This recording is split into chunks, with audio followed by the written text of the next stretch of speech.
capul plecat și subiți la spate, cu ochii legați și mâinile legate. Moldovă, iată-ți feciorii și cheamă-i acasă, că ei nu se luptă cu dorul ce apasă și nu te mai lasă, cheamă-i te rog.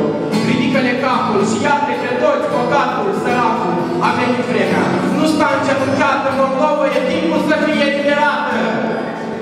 Cântă Bucovata albina, te răsună Bucovina. Da, cântă Bucovata albina, te răsună Bucovina. Cântă Bucovul brăduț, te răsună Cernăuț,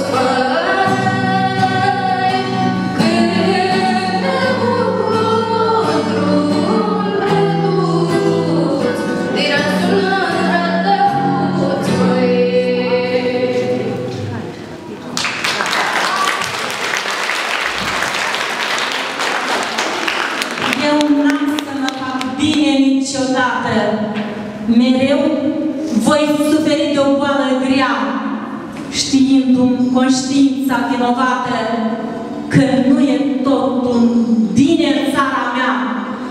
Această boală e o boală rară, această boală e o boală grea, această boală